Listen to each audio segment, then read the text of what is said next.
There was a thing that people used to say where they would kind of say that these kind of well-known glassmakers would hire like one attractive woman to just be in the studio, to be a thing to look at. As a woman, you are not taken that seriously. Hello, I'm Datshiane Navanayagam and welcome to The Conversation from the BBC World Service. This is the programme that puts women in the spotlight and allows us to hear the most incredible stories and insights from all around the world. Today, we're looking at glassmaking.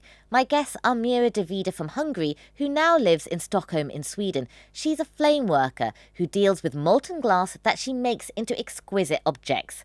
And Phoebe Stubbs joins me in the studio. She's a British glassblower whose company Gather is one of the last remaining hot glass studios in London. Mira and Phoebe, a very warm welcome to the programme. Mira, how easy is it to work with glass, getting over this fear of actually working with it at the start? Well, it does come with a little bit of a danger, a sense of danger, but then when you overcome it and you sort of try to get into the flow of the whole experience, it's challenging enough so it can focus you and focus your attention. But at the same time, you're comfortable with handling it.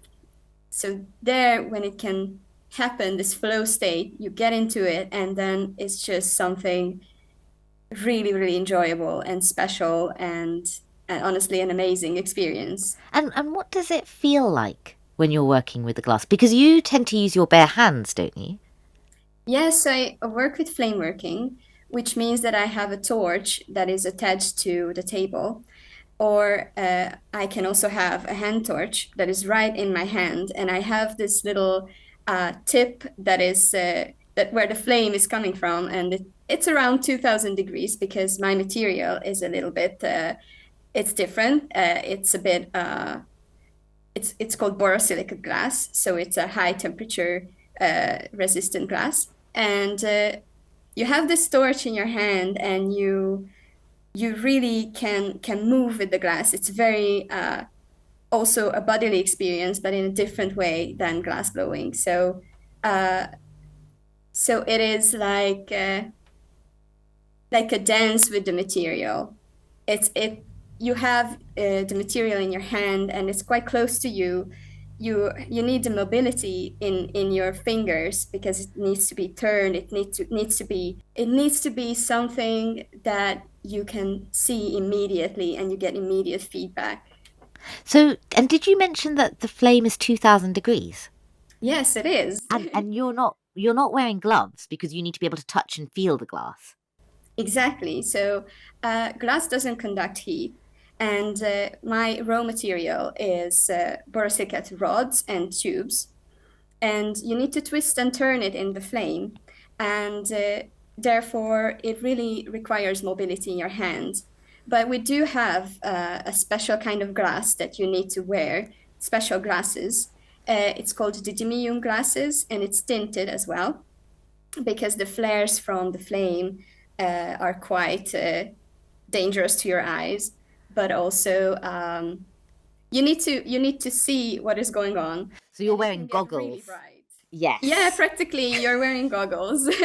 So Phoebe, Mira just said that she's a flame worker. Mm-hmm. You're a glass blower. Yes. What exactly is that? What's the difference? The difference is the furnace. So we have a 200-pound furnace. So it's basically a big, almost like a kiln in the centre of the studio, which is constantly kept at 1170 degrees. So we use soda lime glass, and that has a slightly lower melting point than the borosilicate. And so we can work it at that point. And so we can kind of keep this big pot of molten glass, and we gather glass out of it. So the main point of difference is that the glass, when we first start working with it, is molten in its entirety. And as it's being worked, it's rapidly cooling down and we have to keep reheating it. So we're doing what we call gathering, which is why the business is called Gather. And that surrounds the piece that you're starting, and you're building up layers and layers of clear molten glass in order to kind of build up something. I mean, we can work quite small, but the process of having a furnace and gathering glass that way allows us to make quite big pieces as well. So what do you primarily make at Gather? A mix of things. So I have my own brand of tableware, and that's things like wine glasses and bowls and jugs, things like that. And but we also do all kinds of like lighting and one-off projects, sculptural pieces for artists and designers that we work with. Mira, what about you? What sort of glassware do you create? So flameworking has a limitation when it comes to size. So the maximum size is about 30, 40 centimeters, but requires a really big flame. The reason is that you need to heat up the whole piece so it doesn't break or doesn't create too many tensions. So I am creating network glass, but also sculptural glass. I'm following botanical shapes and trying to mimic them, but also coming up with my own interpretation of them. I'm trying to sort of make an imagined nature that is based in my experience of nature. And Sweden is a great, the Swedish nature is a big influence on my work, for example. And that is what I'm building on. And just give us a sense of how easy or difficult it is, I guess, to work with glass, because, you know, you both talked about it being a molten substance. You know, in that state, is it fragile as you're creating it? How fragile is the piece you're working with? And if you make a mistake, is it easy to correct or go back? Mira. So because I work with borosilicate glass, it is a very generous material in terms of breaking.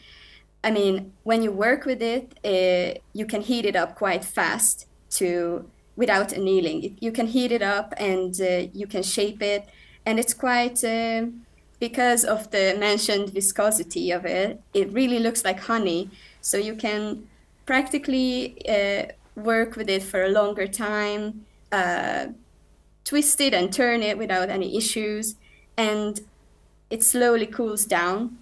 And at that point, you need to provide some sort of environment for it. So the annealing process is undisturbed. So annealing means that it needs it needs to cool down gradually. So if it cools down too fast, then it can create fractures within the material, which you cannot see with your bare eyes. You need some like special equipment for that. But you can, with experience, you can guess that, okay, I have created some kind of tension here. So I will need to pop that in the kiln, let it rest, and slowly cool it down. And this is how it becomes a piece that will not break eventually. Phoebe, is that true of your experience? Unfortunately not. Glass blowing with furnace glass, so soda lime glass, it's incredibly unforgiving, really. The working temperature is between about 700 degrees Celsius and about 1,000 degrees, or just a bit above that. And if it cools down too much while you're working with it, it cracks and breaks. And you can... the beginnings of glassmaking is just relentless failure, listening to things just crash onto the floor and break. Because that thing that Mira's talking about, that sense that you're perhaps at the wrong temperature, is something that you just have to learn from experience, and you really just have to learn it the hard way. How did you become a glassblower? I did a totally unrelated undergraduate degree in religious studies and philosophy, and wound up working at a firm of architects doing assisting the interior lighting designers, like a very kind of like junior role. And I think I thought that was the creative job of my dreams, and it absolutely wasn't. Of course, your first job's never quite what you think it's going to be. And I just remember that sense of wanting to make stuff, and that's what I needed. And so my dad said, "What could I give you a class in something for your birthday that you would like to do?" And I said glass blowing, and I'm not entirely sure why I said that. Did it come from anywhere? I think when we were kids, we used to go driving around Scotland on summer holidays, and there's a place called Caithness Glass in the Highlands, and I'm sure that I saw it there and loved it because I've got little kind of trinkets and bits I must have bought with my pocket money. So somewhere deep in my, my memory, that had kind of embedded. surfaced. Yeah, exactly. But I just took this weekend glassblowing course and loved it so much. I pretty much quit my job, found a technical training class and moved to the South Coast. And I think within a matter of weeks, actually, and rolled on this thing and just started. Wow. And that was that. Mira, you are smiling away. Your association, I guess, with glass started much earlier than Phoebe, am I right? I was 14 when I I got accepted to this school. It is an art school, but it's more like a high school that has different art departments, and you can major in a department. So I went to this open day, and I just couldn't believe my eyes, the beautiful objects the glass department has made. And I remember that I just fell in love with it, and I got accepted.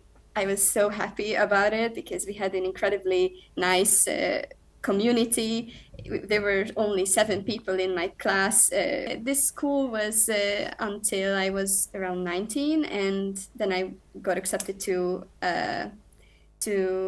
university where I continued doing glass. And then I went to do my master's in Sweden, and this is how I ended up in Sweden. How have you found being a woman in glass in Sweden compared to Hungary?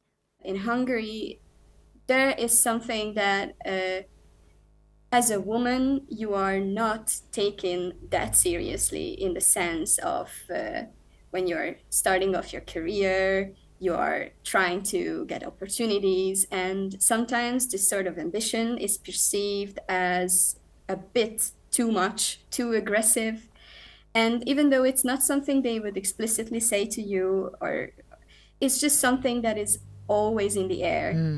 So I felt that that was kind of hindering me from actually trying hard and trying to really challenge myself with this. And compared to that, when I moved to Sweden, I encountered this really open-mindedness and this sort of like, Sweden is very notoriously equal in gender. So I think it's the first or among the first countries in the lists of gender equality, and I can really feel that. Phoebe, you've been working in glass for almost 20 years. How have you found it as a woman in this industry? I think I was pretty lucky in the time that I came into the industry. In the UK, the factories were kind of winding down, and a lot of the glassmaking training started to move into the universities, into polytechnics. And so that was a kind of more egalitarian space, I guess.